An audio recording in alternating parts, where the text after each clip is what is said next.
America. Bountiful, innovative, diverse, sick? Americans get sick more often than Europeans and people in other countries around the world. But why? Almost 90% of crops such as corn, soybeans, canola, grown in the United States are now genetically modified. The reason is for increased crop yield, reduced herbicide, and lower costs. But what really are the costs?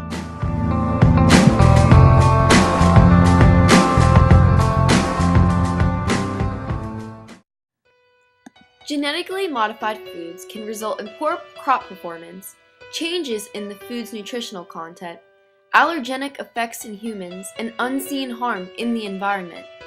Decreased herbicide use is a myth. The allowed glyphosate limit, which is the world's top weed killer, has been increased since the 90s, which is when GMOs can be said to have hit the markets.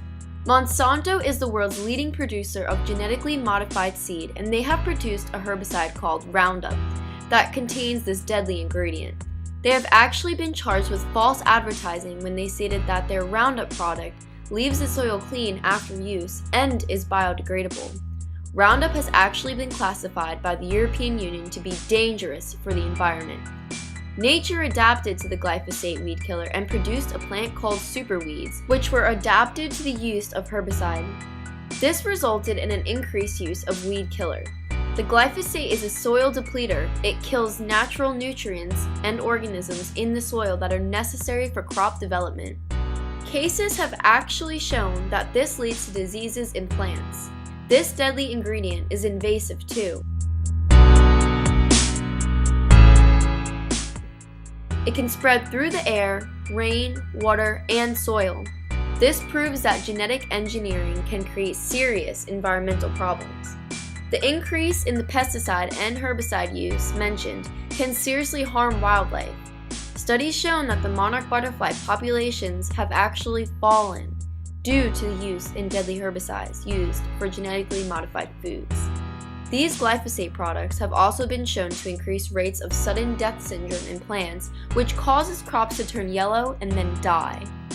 Genetic engineering has been said to be a climate change solution. Truth is, it does absolutely nothing to solve the Earth's growing climate problem. How can tolerance in weather conditions that are extreme be inserted into plants through genetic engineering? Genetically modified crops are also extreme energy consumers. They are dependent on herbicides, and herbicides use fossil fuels when they are being made. The crops also depend on nitrogen fertilizer, which also emits greenhouse gases. Claims of GMO safety have been shown to be hazards by many independent studies. Yet these genetically modified products continue to be held in our local grocery stores and even inside your own household. Over 50 countries have passed GMO laws to restrict them, and America has yet to join that force. It's time for us to stop the biochemical companies and protect our environment. It is depleting right before our eyes and through our stomachs.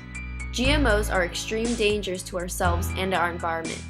Why would you keep consuming something that has more dangers to us and the world around us than benefits?